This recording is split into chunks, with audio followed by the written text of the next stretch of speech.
Welcome to Movie Caps. Today I will show you a thriller, biography, drama film from 2014 titled The Imitation Game. Spoilers ahead. Watch out and take care. 1951, Manchester, England. Secret Intelligence Service MI6 headquarters receives word that Alan Turing's home has been robbed. The police seek out Alan to inquire about the burglary, but he arrogantly dismisses them, saying that they wouldn't find the burglar even if he spat in their faces.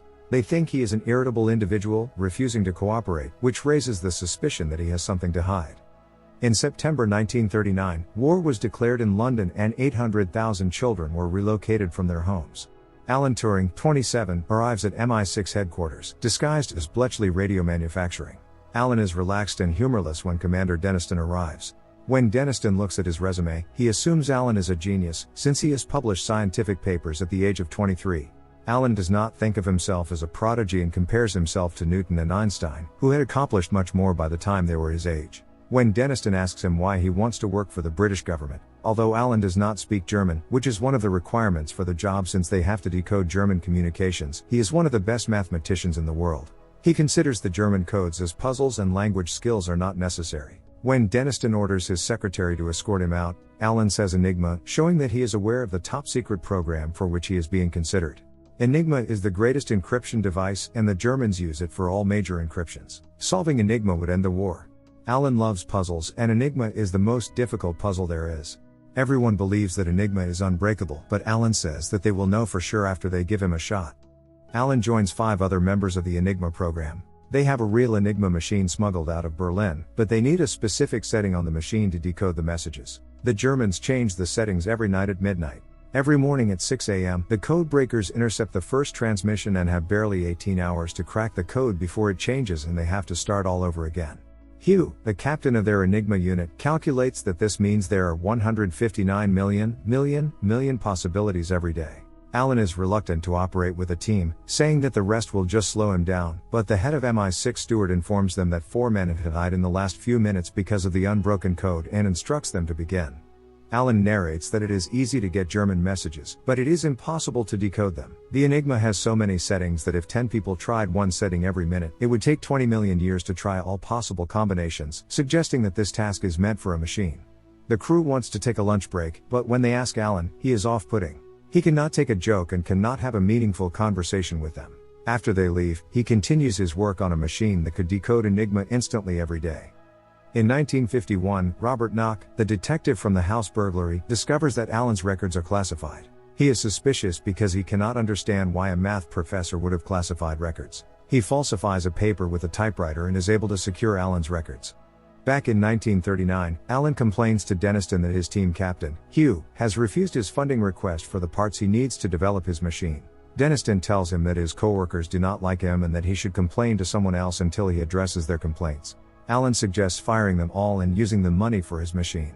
He claims that he only needs £100,000 and that only machines can overcome machines, but his request is denied.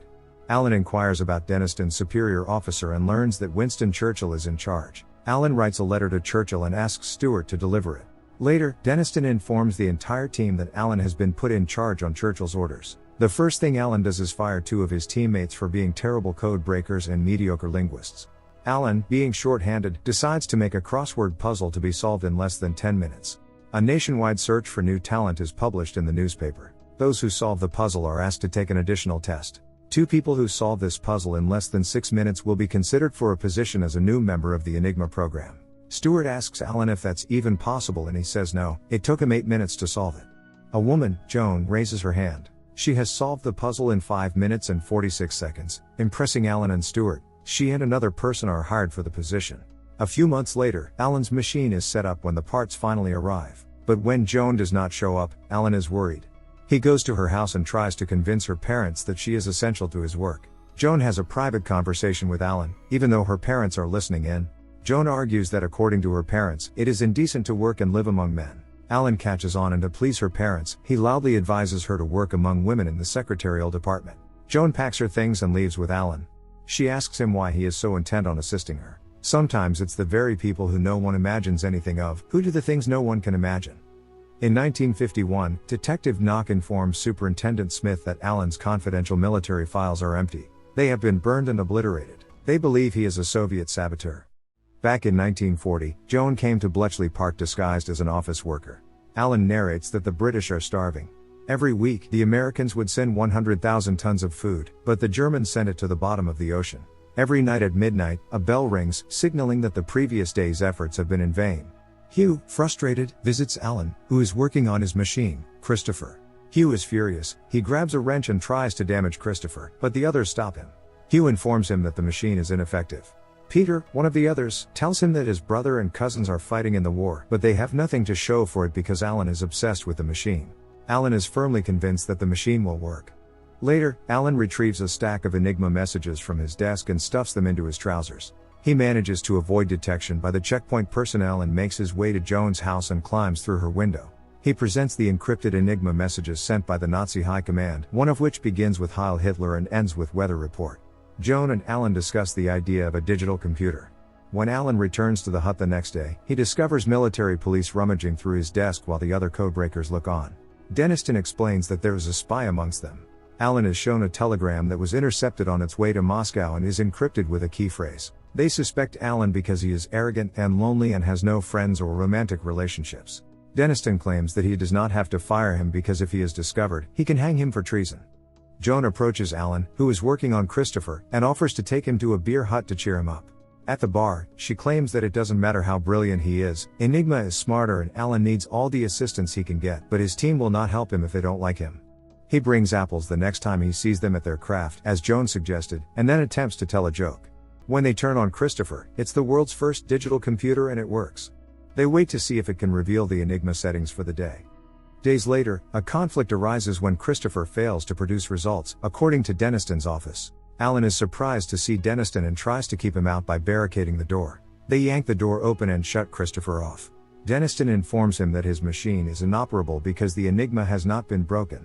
He is irritated that he has spent £100,000 and has nothing to show for it. Alan defends his machine, but it has not yet decoded a single German transmission. Hugh stops Denniston and says that if he fires Alan, they would have to be fired too since they believe his machine can work. Hugh tells Denniston that they are the best cryptographers in Britain and asks for a 6-month extension. Denniston agrees to give them 1 more month to solve Enigma or they will all be fired. In the beer hut, Hugh tells Alan that he has decoded the encrypted message to the Soviets and he knows that Alan is not the spy because he wouldn't have encrypted his message with a simple Bible verse. In 1951, Detective Knock is informed that they have found Alan's burglars. One of the men who robbed his house is homosexual and so is Alan. He is not a Soviet spy. Knock cannot believe it, but at that time it is still punishable to be homosexual. In 1941, Joan returns home to find Alan attempting to solve mathematical equations so Christopher can run through more settings per 18-hour block. She stops Alan to inform him that she must return home since her parents are dissatisfied with her being 25 years old and single. He shows emotions and admits that he likes talking to her and advises her to marry. She thinks he's referring to Hugh or Peter, but he's referring to himself. He proposes with a ring made out of a piece of electrical wire. At the beer hut, there is their engagement celebration. While Joan dances with Hugh, one of his crew members, John, converses with a glum Alan, who admits to being gay. John sympathizes with Alan and admits that he has sensed it for some time. He advises him to keep it a secret because homosexuality is illegal, and Denniston is seeking any reason to imprison Alan. Alan and his crew have been waiting for Christopher to crack the code, but then the midnight buzzer sounds and they have to start over. In 18 hours, the machine will never be able to process that many alternatives. In the pub, Alan overhears Hugh flirting with Joan's coworker and has a realization about German-coded messages. He sprints across Bletchley Park and security checkpoints, with the whole crew chasing after him. Alan pours out the previously decoded messages. He points out that Christopher does not have to look through all the options, but that the computer can search for the words they know will be in the message. They discover that the entire 6 a.m. weather report ends with Heil Hitler. To decipher the code, they can have Christopher look up the phrases weather, Heil, and Hitler. They put it to the test with a message sent at 6 a.m. Christopher comes to a complete stop. They take the letters it generated and return to the Enigma machine, where they type the same characters again. They decode the message. They've cracked the Enigma. Throughout the night, the team works. They have decoded the signals and are now able to create a map showing all their ships facing the Axis ships. John comments that there are only 5 people in the world who know where each ship is in the Atlantic, and they are all present in this room. Joan points out that the Axis ships are about to attack a British passenger convoy. Hugh tries to contact Denniston to warn him, but Alan interrupts him. He points out that they must let them sink or the Germans will learn that they have broken Enigma. The Germans will immediately cease radio contact and revise the design of Enigma. In order to keep them cracking Enigma a secret and win the war, they must sacrifice the lives of hundreds of innocent people. When Peter realizes that his brother is in one of the convoys, he breaks down. He asks that only this one ship be reported to Denniston, but Alan simply apologizes and everyone agrees with him. Alan and Joan travel by train to London. At a tea cafe, they meet Stuart and reveal that they have decoded Enigma, but they need Stuart's help in deciding how much information to use and which attacks to abort. So the Germans don't believe the Enigma has been cracked and he would come up with convincing lies to the public about how they got the information. As they continue their work, Peter is angry with Alan and clashes with him. Alan then notices a Bible and remembers Hugh's words about a Soviet spy using a Bible verse. John is the spy, but Alan cannot turn him into Denniston because then John would tell everyone that he is homosexual. Sometime later, he goes to meet with Joan, but her apartment is trashed and Stuart informs him that she is in military prison. That's when Alan reveals that John is the spy, but he knew it all along. He put John in Bletchley Park and fed the Soviets false information. He asks Alan to help him with espionage. It turns out he lied about Joan. She's at the market. Alan meets with Joan and asks her to break up with him because of his sexuality. She still wants to be with him, arguing that they love each other in their own way.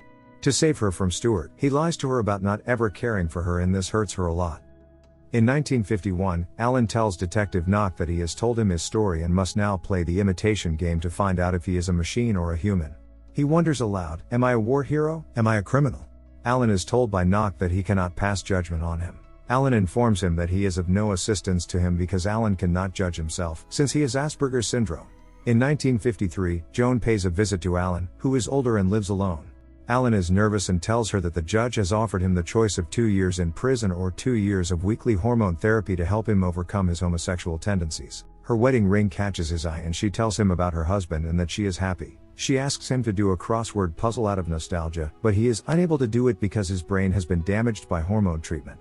Joan explains to him that no one could have done what they did if they were normal people. She was on a train that morning, passing through a town that would not have existed if Alan had not been there. She bought a ticket from a man who would almost certainly be dead if it were not for Alan. She's grateful he wasn't born with a typical personality. The world is a tremendously better place precisely because you weren't normal, she tells him.